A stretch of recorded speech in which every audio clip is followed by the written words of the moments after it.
Hi, everybody.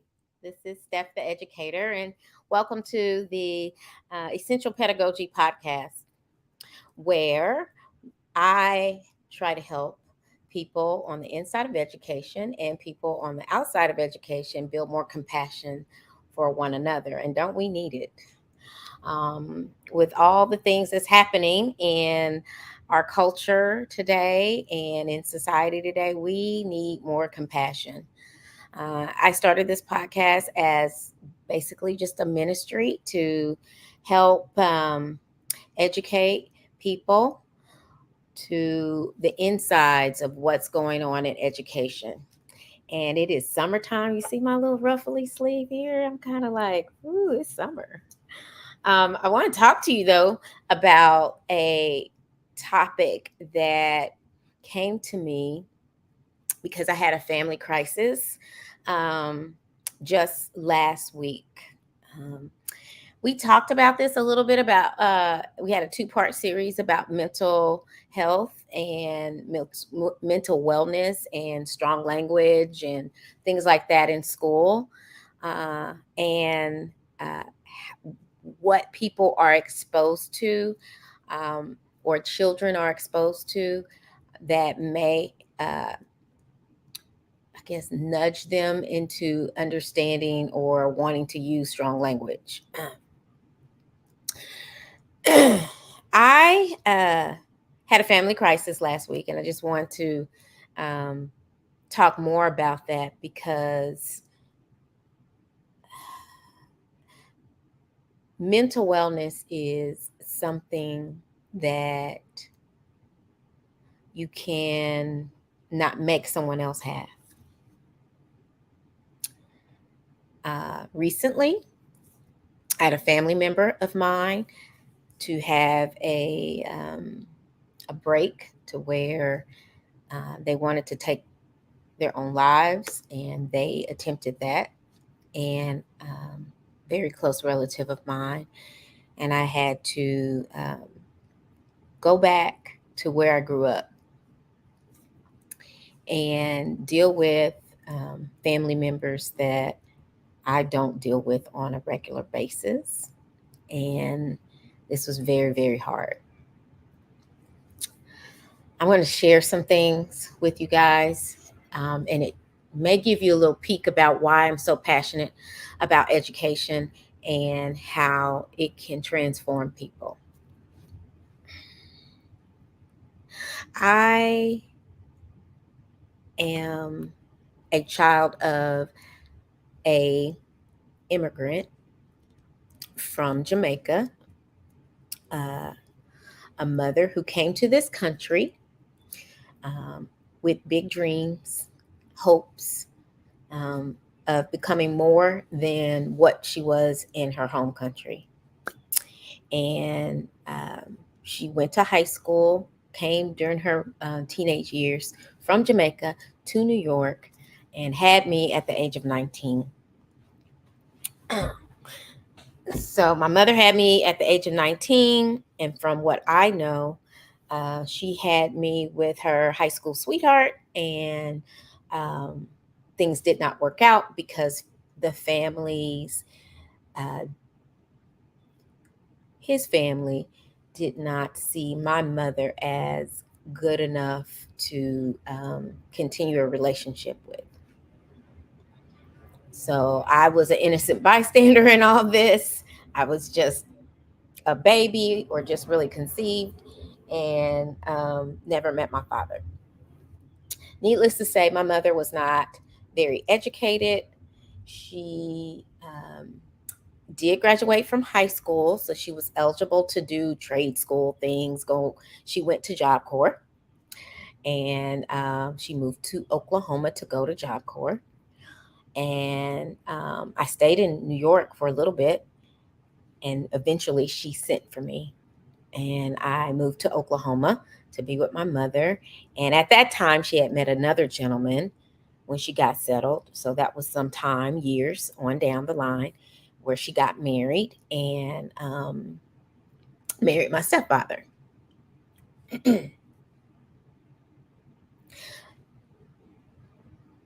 After a while, her and my stepfather divorced. My stepfather that she was married to divorced. And my mother became involved with another man who was from Oklahoma and was from a family that was not very educated. And what I mean by educated, I'm talking about anything past high school, anything that you may have to be responsible for to pay for or earn scholarship to do past high school, whether that's a trade school, whether that is radiology. There's all types of different trades, healthcare, um, all types of different things that you can expand your education past high school. So not necessarily college. I'm not talking about necessarily, having advanced degrees and things like that, but neither here nor there. His family was not that type of family. Um, so, with that being said, when my mother passed away from natural causes, actually, it wasn't natural. I'll get to that in a second. She passed away when I was 16. Um, uh, she passed away when I was 16 after delivering my little brother. She was 35. So it was considered a geriatric pregnancy. But as we know, Janet Jackson, had a baby at 50. Halle Berry had very uh, healthy geriatric pregnancies, things like that. But the major difference between my mother and them are access and access to health care of their choosing and exposure to possibly different treatments. Money, access. My mother developed preeclampsia, which was not caught in time enough to save her life. When she got home from the hospital, she fell into a coma because a blood vessel burst in her brain and she bled out with an aneurysm. And parts of her brain started dying until it was no going back and we couldn't save her. So I'm the oldest of five children. I am the only child of my mom's who has a not post secondary, um, has a degree, not a master's degree, but I have a bachelor's degree, and I'm the only one of five children who is formally educated in that way. Um, After my mother passed, I was estranged from my siblings. I am 6 years older than the closest sibling next to me. I am 16 years older than my brother, who's the youngest, and about 11, 12 years older than you're welcome, my other sisters. Now, I want to share this with you because there was a quote when I went to Oklahoma to visit family members who, during this crisis, um, I want everybody to understand how important education is and exposure. I want to read something to you that really stuck out to me during this crisis because I was like, oh, that's my life.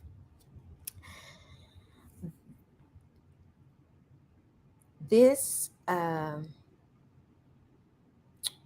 stuck out to me because I was reading a devotional because I felt like I really needed guidance from the Lord on what to do with my family or how to handle things or how to manage things to where it would not spin out of control. And I felt like that was my responsibility as being the oldest child and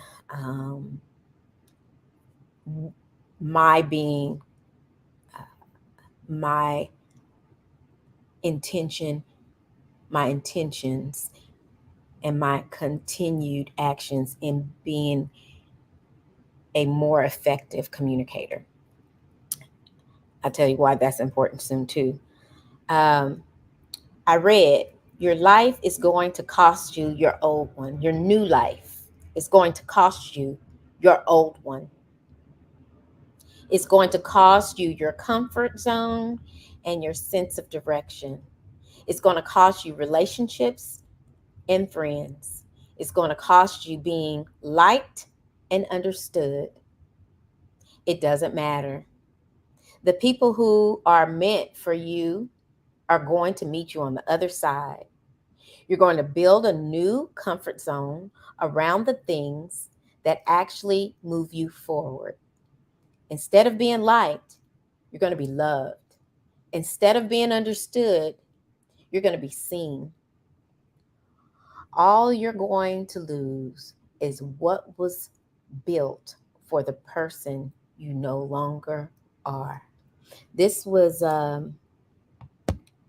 took a picture of this. This was by Brianna Rest, Weist, I believe. And it was out of a book called The Mountain Is You. And actually, I got this out of a T.D. Jakes book, and I think it's called Disruptive Thinking. And I was reading his book and doing a devotional and things like that, but it wrapped up everything that I was going through in my emotions and trying to make sense of everything that was happening. I just done a two-part series over um, mental wellness and mental health and how important it is and how it's affecting our children. And then I have a mental health emergency in my own family. And I want to just tell you, because I'm an educator and because I have to get my point across clearly and effectively every single day to my students, really hone in on what is the most important fact or what is the most important takeaway every single day. I feel like it has made me grow in ways that I didn't realize. So, going back home to some family members that not only cannot identify their emotions effectively, but do not even have the words to articulate themselves about what they're feeling.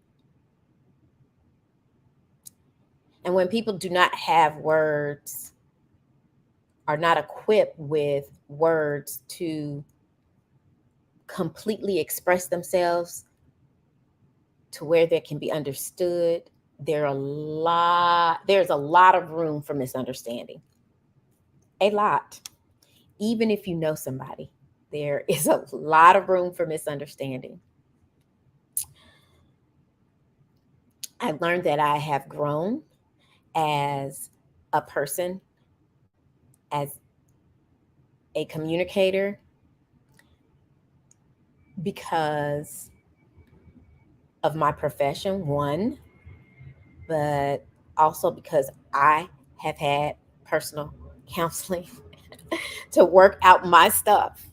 Um, as far as a Black woman, as far as being just a Black person, and being a person that did not grow up in a traditional two-parent household that was stable the entire time of her childhood. So um, I've worked out a whole lot of stuff, a whole lot.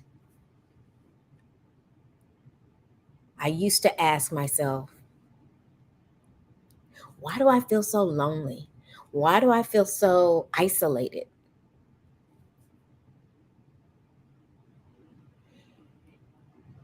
And it comes down to my exposure.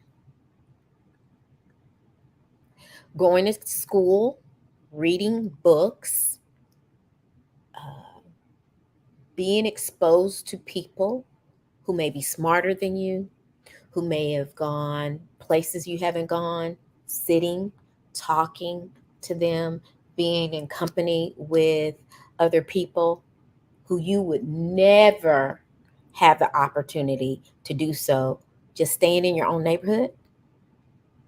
Working locally is an unmeasurable asset. And I know now how much of an asset it is.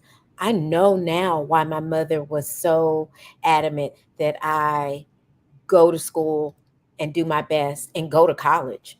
Those were her words. She wasn't out college educated, but she wanted me to go to college so I could get something more. And I thought the something more was money, but as you all know, that teaching does not make you rich, does not make you wealthy, um, but it does make you rich in other ways. And I've learned to appreciate that. It gave me exposure to other people, other ways of thinking, um, laws, and giving thought to that, and understanding um, two sides of an argument instead of assumption that you are an absolute right or an absolute wrong. There's so much in between that. And I'm eternally grateful that education brought that to me, because education took me to places that I would not have gone it otherwise. I would not have gone to seminars I've gone to. I would not have met the people I've met. I would not be even intrigued by the books that I'm intrigued by, or stories that I want to read, or places I want to visit. I wouldn't even know the words that I know. I found myself defining some words to family members that I felt was second nature. And I know now that the only reason why I feel like it's second nature is because I'm educated. I'm educated. People, we have to stop putting our children's future in other people's hands. And we need to start exposing our children to things. And I mean it. There's so many children that I said, "What are you doing for the summer? What are you doing?" And there are so many kids that say, "I'm not doing anything." You're not going to any camps. There's so many free camps and free programs, but we have to have the mindset that we got to get our children involved in things and have their minds occupied by something else other than TikTok, other than Snapchat, and what Beyonce and Jay-Z and this person and that person is doing. We have to. It is So important. You do not know where your legacy will take you. You do not know where your legacy will take your children's children. I had no idea that my life would take me to a place where I'm orchestrating from Texas what's going on in Oklahoma and balancing, I feel like, circus rings from where I am until I'm able to travel to go and help out real time. I had family members who were caught up in a lot of stress and heartache, and they did not know how to deal with all of these emotions effectively or rationally. And I had to be the rational person to make some hard decisions. And it did not make people happy. It did not make some family members happy. But I feel like it was for the best interest of the children that were involved in the situation.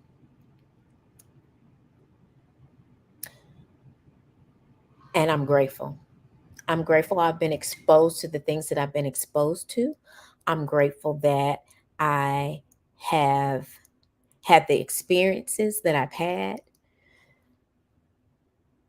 And sometimes we don't realize that until we're put in some hurtful situations, some situations that we don't want to be in that test our strength and and our integrity and our fortitude and what we value in our lives. And so I just want to say that we cannot rob our children of what their children could reap the benefits from. And that's a good education and exposure to things that we never thought that they could have exposure to or our lives could to bear fruit to. So I had that on my heart because I had an epiphany that I really did grow. Like I've been enriched by my profession. I've been enriched by my education, and I cannot tell you a dollar amount of how much that is worth because I feel like my family is going to be a stronger family because of it. And you don't think learning math, science, social studies, uh, tech ed is going to do all this. Oh, I opened C News things. Oh, yeah, yeah. I'm reading comments, y'all. So sorry. It's distracting and I'm trying to get used to it.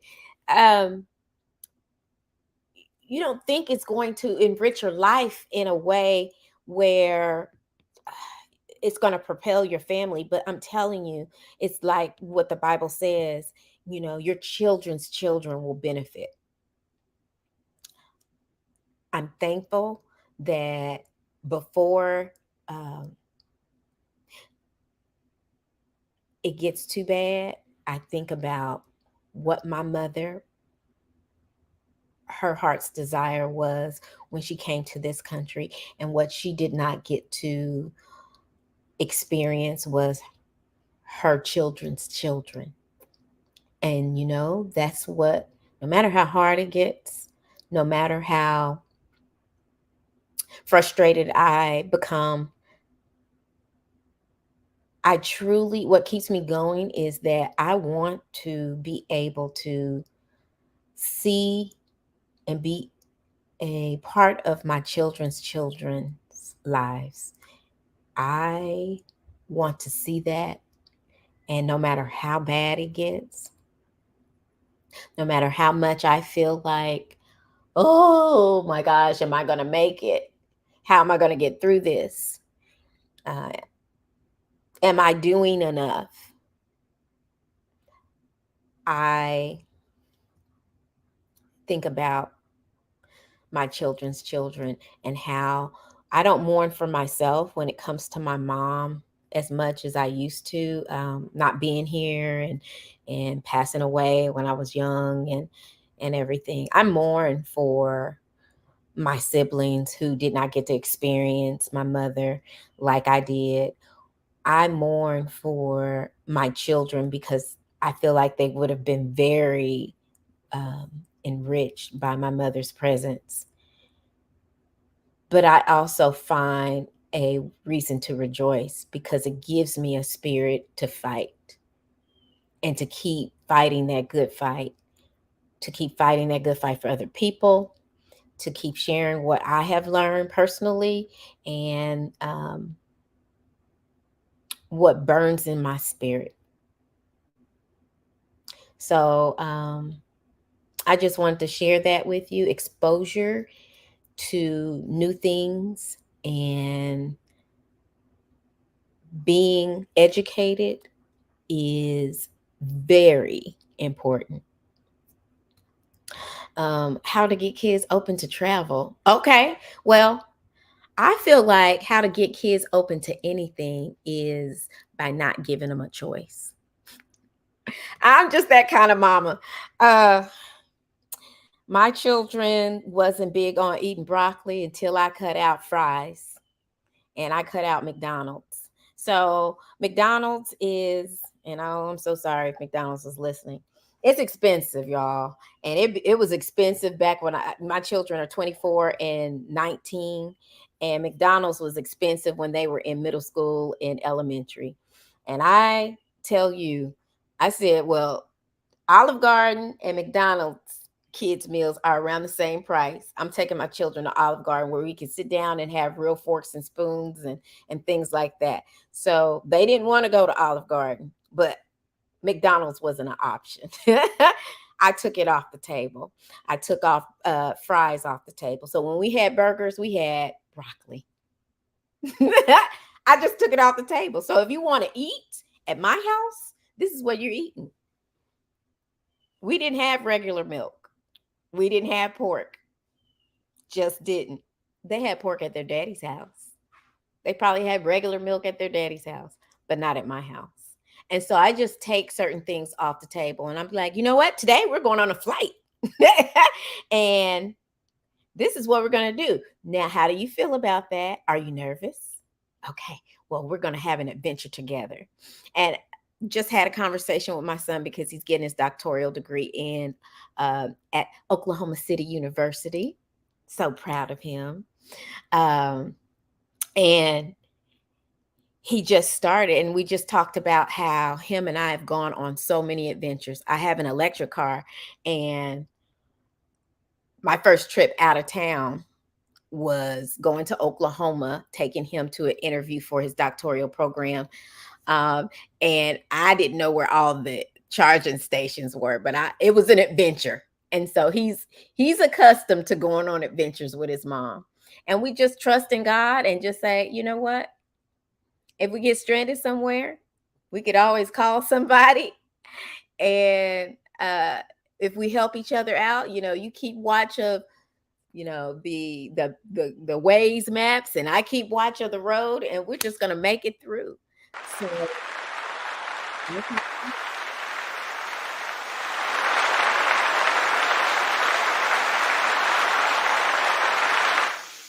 but yeah, I just don't give choices. I do that in the classroom too. These are your choices. You could choose this or this. And so and you can do it friendly. So I just maybe I can have a show about how to gently nudge kids to do things that they need to do. That would be a good show. I'm going to have to write some things down about that. But guys, it is past my time. I thank you guys for watching. I want to always address anything that you may have, any questions you may have about anything that you may have questions about as far as public education, about tutoring, about guiding your children through education. It is a hard, hard job, guys. So you need support. We all do. And I just want to be here for you. So there's a couple of topics I want to talk about. I do want to talk about additional support that you may need as a parent, whether you have a two-parent household or not. Having support like Jack and Jill is very important. I'm going to have somebody help talk to you guys about that on my show. Also, I want to talk about just like it just talked about. I'm going to write that down. Nudging your kids into doing things that they may not be comfortable with. So until next time, guys, I'll talk to you later, and you guys keep um, making education a priority. Okay. See you next time.